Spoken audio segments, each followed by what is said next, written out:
sibilance. I love it. Perfect. Welcome. This is Electrified Expo, Glendale, Phoenix metro area. It is a hot one today, but we got shade at the EV Reality Check booth, so make sure to swing by the EV Reality Check booth. You get a free T-shirt. And also, here's some conversations from people from around the industry that have been on the front lines of what's happening with electrification, not just recently, but from over the years. And we're talking about how the automotive industry has evolved and how electrification has changed a lot of what we see from cars, not just from the ownership experience, but even things like motorsports. So we're going to key on some of that today.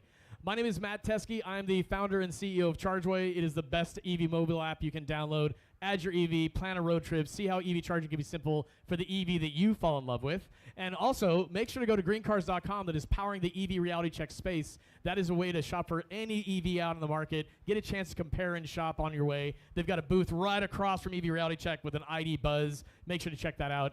And I'm also joined today by my co-host, Blake Aaron. Blake, check on YouTube. Blake, Good to see you. Yeah, my name is Blake Aaron, and I am an EV enthusiast and EV content creator known as Blake Check. I'm also a Phoenix resident, so I know a lot about the public charging infrastructure, what it's like to actually own an electric vehicle here in the Phoenix area. And so we'll be talking about some of that, and like you said, some car culture stuff, which is what gets me excited. That's why I'm here. So, Tom, again, it's good to have you here. So, Tom Stahler, you're an automotive journalist. You've seen the front lines. You were the former editor of ClassicCars.com. You have been in motorsports for all of your career. What have you seen? I guess let's start high level. You said right before we started that you're kind of an EV apologist in a way. Actually, I'm more of an internal combustion motor apologist. No, that's what I'm confusing it. Yeah, internal combustion apologist. But that said, I mean, you walk around an expo like this, and by the way, hello to everybody. This is just a fantastic event, and I'm glad you guys put this on because it really creates a lot of awareness for each community that you visit. I love the technology. I love the performance. You take a look at the high-end EV, Plaid, things of that nature. You're going to hit less than two second 0 to 60 times. Yeah. And you've got cars that are in the 8-second range in the and then on top of that, check a Rivian full-size SUV is an 11-second car. It's unreal. It's yeah. unbelievable. It's well, to me, that's really cool. And performance, it comes in all shapes and sizes. I think if you're a motorsports enthusiast, that's one thing you think about is we've kind of been conditioned over the last century to think of motorsports as it's loud, it smells, it's explosive, it's all these things that you understand about. All the things I love. Well, that thing is like if you're a motorsports fan, I'd go like that's it. But then all of a sudden you have this paradigm shift of you can have better performance in a different like visceral experience. Like if you're in a Plaid or I mean again a Lucid Sapphire or something along those lines, you floor it, you literally feel the blood like leave your face, and it's silent. And that's something that I think trips a lot of people up sometimes. Yeah, I think for me, I got into EVs because I was a car enthusiast first. I love going fast, and who doesn't? I like great handling cars. I love blistering acceleration, all of that stuff. Check. We're good. I love blistering acceleration and all. Check. Oh, there you go. But the problem is that I don't have supercar budget. So I saw EVs as a way to get some of the highlights and great experiences that you can get from a supercar in a more affordable package. And on top of that, driving an EV means that you have a little bit of the best of both worlds. So you get some of that great acceleration, but then you can also take that same car, pack a family of 4 into it, go on a road trip in your Tesla Model 3 Performance, how far can you go on that road trip? But that's a story for another time. Oh, we can have somebody who'll be talking. Yeah, we can talk about road tripping and how that works. But no, but I think Blake, what you were bringing up too is you were looking at it from a variety of different perspectives. It was number one, you're like, I'm a car guy, and that's the thing is as you mentioned, like an ICE car apologist kind of thing. It's like, okay, I came from this. I've been an automotive for 25 years. Same thing. I was building turboed cars when I first started out. That's what my understanding of performance was. But then as you experience the vehicles and what something like Expo is here for is you get that behind the wheel experience, and all of a sudden you have that little thing that clicks in your head of like, holy cow, like this is actually something for the price, for the size of the car, it's more performance than you've ever seen from something in that budget. And the reliability. Oh, yeah. So I guess, to all the things that you've seen, and especially on the motorsports front, how do you think, we're going to swap out your mic here really quick. Check. Trey, not on. That one.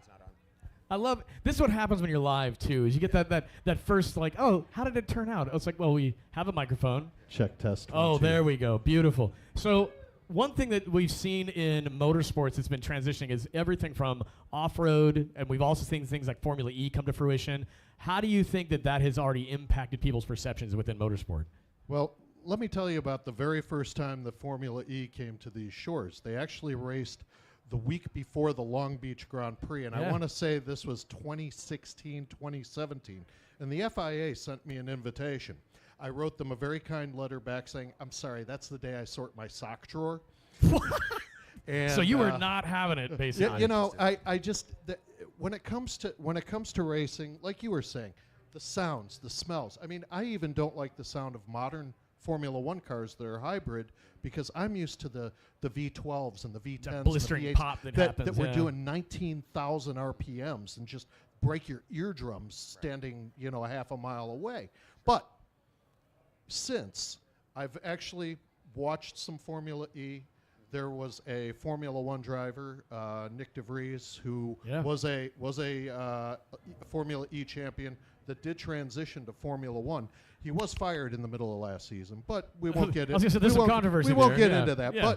But the point is that there really is a market. I was preparing for this. I was looking at the demographics, and it's a growth sport, and people are very aware of it. And starting next year in 26, the FIA is also going to introduce a GT series, which is going to be doing mostly tracks in Europe. I think there's one American stop and one Middle East stop, but it's a growing thing, and it's a generational thing. And Formula E was so interesting, as you described. It's been here in the States for less than a decade, essentially. But the transition we've seen in the technology already in that time frame is impressive because season one, you were pulling up with one car and you were swapping your butt out of it to into another car. That's what you did. The battery technology in that time frame has already improved enough that they have full races with, again, only one vehicle, and now they're going to be introducing higher power charging inside the pits starting, I think, next season. It was supposed to be last season, but I think they're pushing out a bit. But the technology is accelerating so fast, and that technology is being bred for the track, but we're getting it into cars on the street.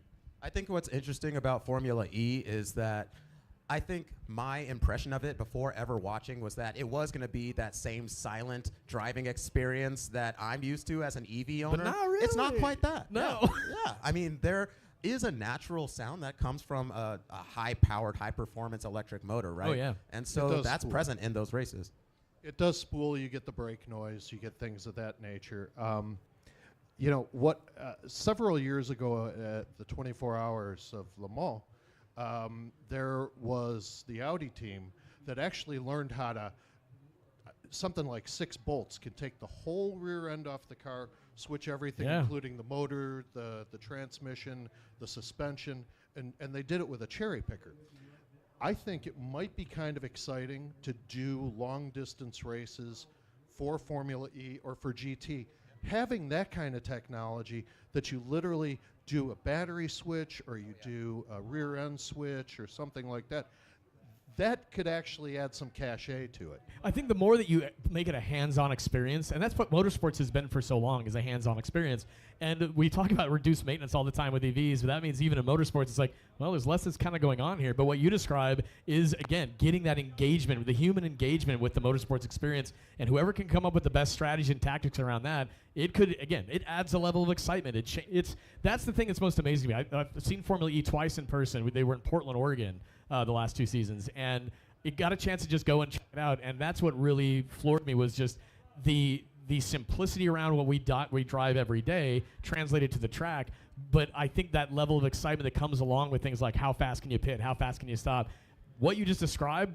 I mean, so have you gotten any takers yet? Have you been talking to people about we should do this? I have, obviously I know a lot of people in motorsports, whether they're team owners, drivers, journalists, things of that nature.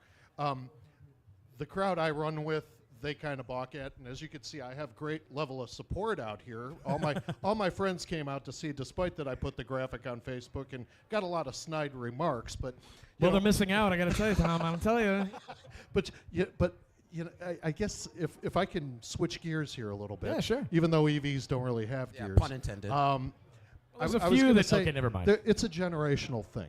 It Very really much is. so. And, I'm Gen X, and I know, obviously, I'm fairly close to the boom. I was born in 1967. So most people think that this is a Gen Y, Gen Z, millennial kind of thing, but it really isn't, because I know a lot of Gen Xers and a lot of boomers that drive EVs. Oh, yeah. And they, just like me, they like the technology, and for a lot of them, they're not commuting terribly far, so one charge a week works for them, and this Yeah. and that. There's not a lot of maintenance that needs to be. There's a certain ease to it, right? Yeah. However, the one thing that I will disagree with, and I know you're going to have another talk with somebody else about this, Here we go. is they think they're saving the world, and I really don't think that that's the case. But Right. Again. There's no free lunch with energy and how no, you there produce isn't. it. Right. Absolutely not. I think the only counter to that from people inside of the EV space that they would say is so good examples like JB Straubel, the former CTO of Tesla, is you can create arguably a closed carbon loop with batteries and with the minerals in them, but we're at the beginning of that conversation. Inevitably, we could get all those batteries in market, and we could actually reduce the amount of impact on the environment. But that's the thing is, we almost always talk about it's like it's black and white. It's like no, it's not black and white. Again, there's no free lunch. I'm not here to get into a climate change argument by any stretch of the imagination. What I'm talking about, it's more of a I generation. wasn't ready. I mean, were you ready? I mean, It is kind of a generational thing. That's I'm all. always ready for that conversation. I would say, though, that the way that I look at that type of conversation is that EVs are a means for harm reduction, and it's certainly not going to be a day one full solution to the climate problem, right? And so as long as you approach it that way and you are humble and you're able to tell people, yes, I understand that there are emissions involved with the production of electric vehicles. Yeah. If you can acknowledge that, but then also have the further dialogue of the way that EV production continuing to go cleaner and greener, I think that is the fuller conversation that needs to be had. I totally agree. And again, the ICE manufacturers are doing exactly the same thing. Yeah. No, So- I think it's going to be interesting over time. Is again, an expo is an event for everybody to come and attend to hear these types of conversations.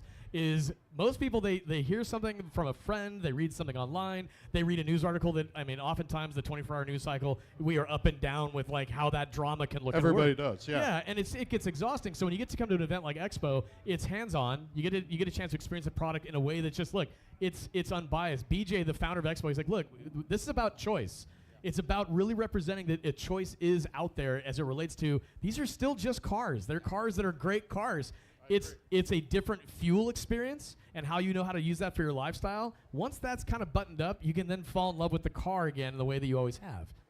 Well, I spend a lot of time not only in racing, but I spend a lot of time at a Concours d'Elegance. I spend time at car shows. I spend time at auctions, which are real big down here. They have their auction car week down here. And, there's so many different sects of the car culture. Oh, yeah. If you look at the car culture is like the trunk of a tree, okay? And then what you have is you have all these different branches coming off the tree. And EV is becoming a major culture as part of that. You were going to say something? No, I'm agreeing with you that EVs I don't see as a replacement for the current car culture. Right. I can say that there are elements of car culture that exist within that branch of EV car culture where we have our own car meets and car shows that we go to, and we have a good time at those as well. Absolutely. So if that's something that appeals to you as a car enthusiast, and that's maybe the reason that you're hesitant to adopt an electric vehicle, I could say we have some fun at those shows too. We definitely have some coffee and donuts at those shows. And so if that's something you're into, come check us out. Cars and coffee. Actually, cars and coffee, and we're going to plug in electric toasters and do bagels. Oh, of right. course. Seriously. We're not going to use the gas-generated toasters at these ones, the ones that you guys use. What kind of toaster was that? It's like General Electric was like, I swear we make a better toaster. Yeah, it's not a diesel toaster. There already are, I believe, some collectible electric cars, too. Starting with the Tesla Roadster. Oh, of course. Yeah. The Tesla Roadster was basically, I think, the car that really kind of snapped everybody's attention. Electric cars are over 100 years old, by the way. Yeah. They've been Detroit around. Electric existed a long time They ago. just haven't enjoyed the kind of performance and efficiency that they have now. So, again, and when you get into car culture, I mean, if I'm at a party and everybody's talking about tennis, and some guy pulls up in an LA lowrider, okay? I don't really identify with the culture, but guess who I'm talking to at the party? Sure, yeah. That's really what it is. Somebody shows up with a modified Tesla Plaid, S model. I'm going to talk to him, obviously. Well, automotive enthusiasm, as we're discussing and describing, it exists in a variety of different packages. Right. And again, I grew up in the world of the tuner world. Basically, if you think Fast and the Furious, that's where I got my start. Absolutely. And it was one of those things where one of the goals I had was to go to any car show with a car that I had built, and I wanted to park it and have someone walk up to me who I knew was more of an old school car guy, look at it and say, and this happened finally one time, it was years ago, and so he walks up, looks at his car I'd built, and he goes, I got to be honest, I don't hate it. Yeah. I said, that's actually, a weird compliment. But it's better when they walk up and go, man, that's dope. No, that's the thing is, and I said, well, that's a weird compliment. And he goes, no, I got to be honest, this is a well-built package. Well, that's the thing, because you put effort into it. Yeah. You built it. You had something to do with it. Mm-hmm. One of my best friends actually owns a number of retail brands in performance, engineering and parts and things like that. He also owns Unplugged Performance. Okay. If you're familiar with them. Okay. He and his wife, despite the fact that he does, exhaust systems and go fast parts for other cars, he and his wife both drive EVs. Yeah. And his outfit actually did the Black Helmet, the car that Randy Popes did at Pikes Peak. Familiar with and that car. did very, very well with it from what I saw. And they're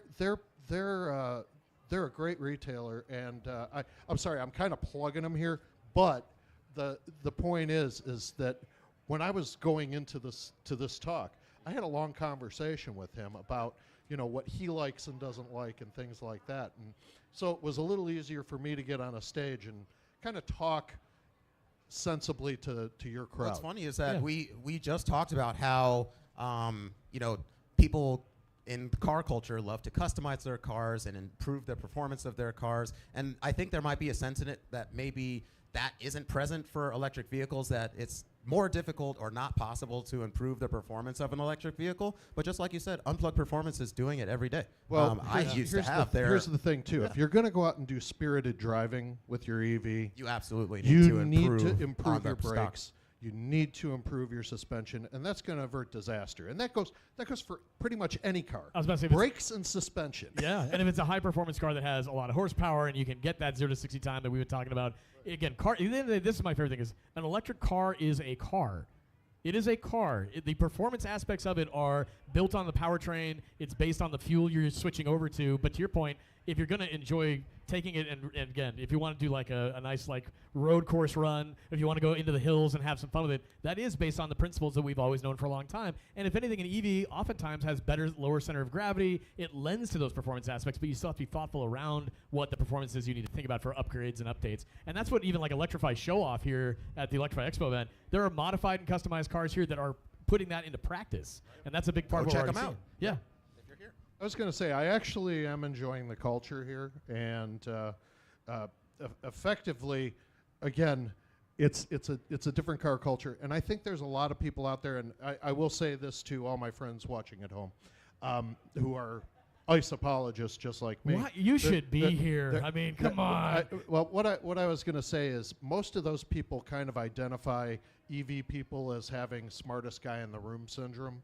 But you know what? There's plenty of people in our culture that do the same thing, who you're going to have arguments at events about, in 1969, Brian Redmond was taking this corner at Le Mans. It's like, who the hell cares? Right.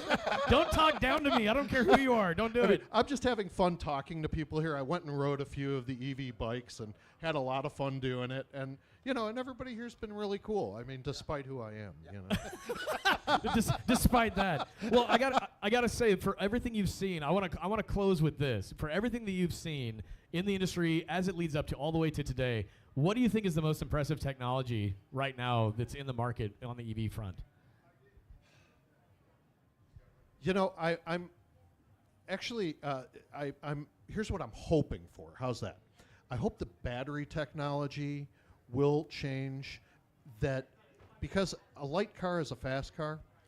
These cars weigh in at 5,000, 6,000 pounds, which is great for a low center of gravity and everything. You kind of want that in performance. But, you know, overall, what I want to see is an improvement in battery technology. But that, I was just over here at Lucid, and they were showing me They have some what of the best they battery were tech doing on the with it. market. So, you know, so that's something that I'm kind of keeping an eye on. So like energy density in the battery pack, and efficiency and of the of course range. Well, of course. That's the beauty of it is if you can, the more energy you can get into a pack, the smaller you can make it based on how much range you can get out of that car. And I think we're still at that stage where we're seeing, again, some players are out in advance. Lucid, without doubt, has the best battery tech that I think you could arguably say is on the market.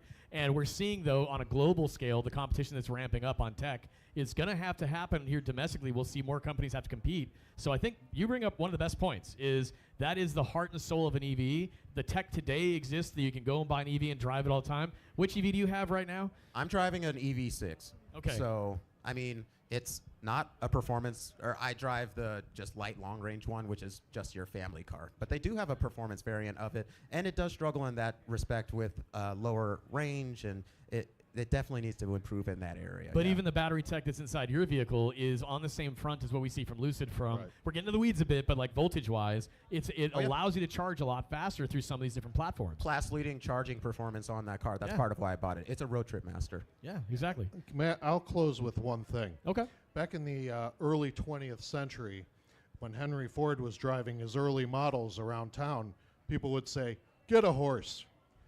Okay? But you know what? When the car took off, there was a hell of a lot less horse manure in the streets. Exactly. We're having the same conversation, right? That is a nice benefit.